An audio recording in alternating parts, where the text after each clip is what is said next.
guys, welcome back to my channel. If you're new here, my name is Courtney and I'm a full-time reseller on Poshmark and eBay. If you're not new, thanks so much for coming back. It always means the world to me. So I'm here today with another What Sold 5 Surprising Sales from last week, and hopefully I can get this edited quicker than last week. But yeah, if you haven't seen this little series, I just like to share a few of the sales from the previous week that surprised me, either for good reasons or bad reasons. So meaning maybe it sold quickly, maybe it took too long to sell, maybe an item sold for more than I expected or significantly less than I expected. So I just review my sales from the previous week, pick out 5 that I think would be interesting to share, and come on here and share them. So with that, if you aren't already subscribed and you like these videos or reseller content, definitely feel free to check out my other videos. I try to put out 1 to 2 each week. And if you like this video, or you can subscribe. And if you like this video, definitely feel free to give it a thumbs up. It means a lot to me. So we will just move on to the first one. And the first one is actually, I'm just going to focus on 1 just so I can keep it to 5, but I will mention, if you follow me on Instagram or if you saw a haul that I did maybe a month ago where I found some vintage scarves at one of the LA bins, I finally got them listed, and it was hard for me to get them listed because I don't typically sell a lot of scarves, especially, and I don't sell a lot of vintage items. It's a territory that's kind of unknown for me and requires definitely some more research. And finally I just decided, list them and see what happens. And if your pricing's terrible, it won't sell. And if it's too low, it'll sell, and it will still be a good profit from what it cost. So for I can't remember how many there were exactly. I think it was 12 that were marked with designer names. I believe the total scarves ended up weighing just under 16 ounces, so just under 1 pound. And these bins were $1.99 per pound for the soft goods. So each one basically cost me less than a quarter. I don't have the exact math, but anyway, so 4 of them sold last week in the first week of them being listed on both Poshmark and eBay. I did think that I was going to list them on Etsy, but considering some of them are selling on just the 2 normal platforms, I might hold off on Etsy and just let them ride on my 2 normal platforms and just maybe wait for Etsy down the road. So one of the ones that surprised me that sold out of the 4 that's already sold was a Gucci scarf.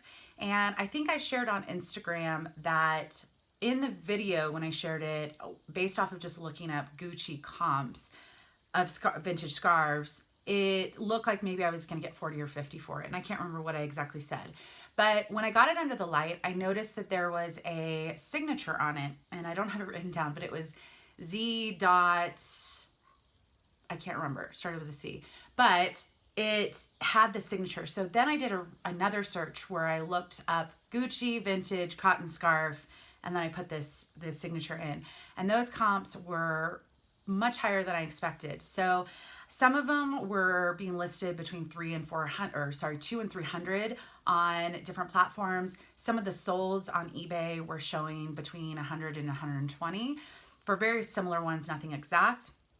So I decided to price it to move, hoping for it to move. So I priced it at $119 on both eBay and Poshmark. And I typically will list items first on Poshmark, and then within a day or 2 after it being listed on Poshmark, I'll catch up and list on eBay. I kind of do chunks at a time on different platforms.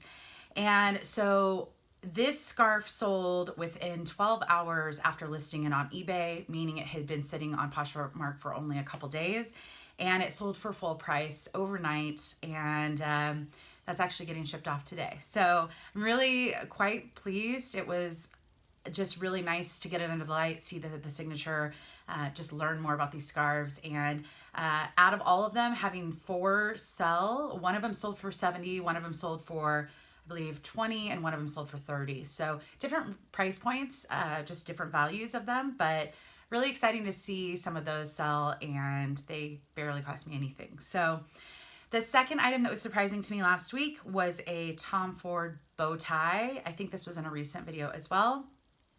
This sold on eBay, and I don't know if I mentioned the Gucci scarf sold on eBay. I think I did. The Tom Ford bow tie sold on eBay again within 12, 14 hours, less than a day. And it sold, someone gave me an offer of $50 and I had it listed for $59.48. And so I quickly accepted. Again, the comps looked great. I tried to price according to the comps. I've never sold any Tom Ford, especially a Tom Ford bow tie. And yeah, it turned out to be a very quick sale. It was very lightweight. I believe it was only 3 ounces when I ended up shipping it out. So very exciting to see that sell as well. And I don't think I find that brand, or I will find that brand often, but if I find it, I think I'll definitely pick up this brand, or this designer. The third sale that surprised me last week, there were just a lot of good sales. I mean, there were normal sales and just a lot of fun, good sales. And this third one was also in a recent video. It was a hard goods sale. It was a printer. I think that was in a recent hard goods where I said I was pretty excited about this printer that I found. And it was an Epson Artisan 50 printer. It's a discontinued model. And it could do things like print CDs or DVDs and color and all sorts of stuff. And the comps looked like it was going to go for about $200 to $225. And so I picked it up at the bins, even though it weighed 15 pounds and it cost, I think, $17. I thought it was definitely worth the risk because the sell-through was great and everything. So I finally got that listed, and I did open the box, but I didn't take the printer out of the box because it was in plastic. It appeared to be new. It appeared to have all the manuals and stuff. And I just took pictures of it, open box, and then all the stuff on the box. It was a little beat up on the outside, but it clearly looked new on the inside. And in my description, I said, this has not been tested. It appears to be unused, and just provided the information that I had. I got a message within minutes of listing it from a gentleman who wanted to know about the ink and wanted to know if I could see where the ink was. And so I decided, okay, I've got to get it out of the box and get it out of the wrapping and look for this ink. And on the outside of the box, it said, or in the manual, that it said that the ink would come in separate plastic if it wasn't used. I couldn't find that ink anywhere. So I decided, okay, I've got to open up this printer and look for the ink cartridge area to see if there's ink inside. And what this guy was concerned about was if it was an older printer and had been sitting in a closet and used once and had this ink, that there was some sort of issue that block something, basically ruin it. And so I finally figured out how to, get it plugged in, get the cartridge thing to move, and I finally looked inside and there was in fact ink. So I sent him a message and I said, it looks like the ink is in there. I don't know how long it's been in there.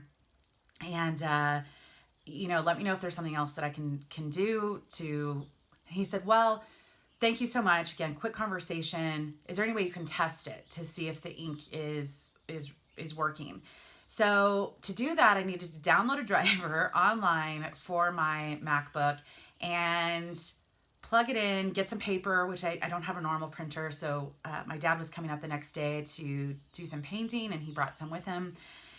So long story short, sent a message back to him and said, looks like got everything working, but now it says it's out of ink, but the ink is in there. And so I I typed to him exactly what the levels were on the different ink cartridges according to what I could see on the computer. And I just said, I can either sell this to you for $100 plus $20 shipping, which is, half the price that I was going to sell it for, or I can purchase ink for it and keep the printer for myself, assuming it works. But I can't really do any more testing with it. And he said, that's great. I'll send you an offer. So he sent me an offer of $100 plus $20 shipping. And he knew all the information I provided him. So even though this did cost me close to $20 at the bins, just due to the weight, and the shipping ended up costing, I think it was going to be $25, but then he asked for a signature, which was an extra $5. So FedEx ended up being the cheapest shipping for this weight and size. And so it ended up costing me $30 for shipping, but I still made, even after fees and everything, close to $50 profit. And it was sold within hours. Or it sold within a day. after all the questions and whatnot. So with that, I was, pretty excited. I learned now that maybe I should look in the ink area if I'm going to purchase printers. So I think that's what I really like about hard goods, is that these questions forced me to learn about what things I should be looking for when outsourcing. So very long story, but thought it would be helpful to share. So the fourth surprising sale from last week was actually, it was 2 items, but I'm just going to clump them together because they sold within hours, and they were each 2 pairs of Warby Parker glasses. These are like prescription glasses. Warby Parker is I believe they're technically a startup if I'm not mistaken, but you can purchase glasses from them online. Maybe they have stores. I haven't seen any, but kind of trendy styles, and I don't know what the retail on them is, but actually El Ducho, Mrs. Denali, when she was down in LA last with Ty, which if you haven't checked out either of their channels, I'll link them below because they're 2 of my favorite resellers, but she picked them up, and I think they were in 1 case, 2 glasses in 1 case. She said, "Hey, do you want these? I hear that they sell." I said, "Sure, I'll give them a shot. No big deal." And she was trying to be a little bit more limiting because she had to fly back to Seattle with her, the items that she was sourcing. So I took them. It took me a month to list them. Sometimes I just have little piles where I'll eventually get to a pile, and so I got to them, and they sold within a few hours of being listed. 1 sold for $18, 1 sold for $20. This was on Poshmark, so the buyer paid shipping, and I had them listed both for $25. So very quick sales, very easy to photograph. I just wiped them clean. They're going to have to change the prescription part of it themselves, so I wasn't worried about any scratches or anything, but not a huge profit, but just a very quick sale and very easy to photograph. And so thanks to Nally for handing those over to me. And the 5th and final sale that surprised me from last week, it's not surprising that this sold. So I bought 2 pairs of Red Wing boots recently at some local bins, and they're pretty heavy boots, but Craigslist Hunter talks about them often. A number of people talk about Red Wing boots. And so I decided, okay, I'm going to pick these up, going to list them for $90 a piece. I was 99% sure they would sell on eBay. I just make those assumptions when I list things, but I cross-list everything I can to both platforms. And here's why: because things sell that surprise me on different platforms. So I'm always surprised when I sell a really trendy Free People item on eBay and it sells quicker on eBay than Poshmark, versus something like a pair of Red Wing boots that sells quickly on Poshmark and it didn't end up selling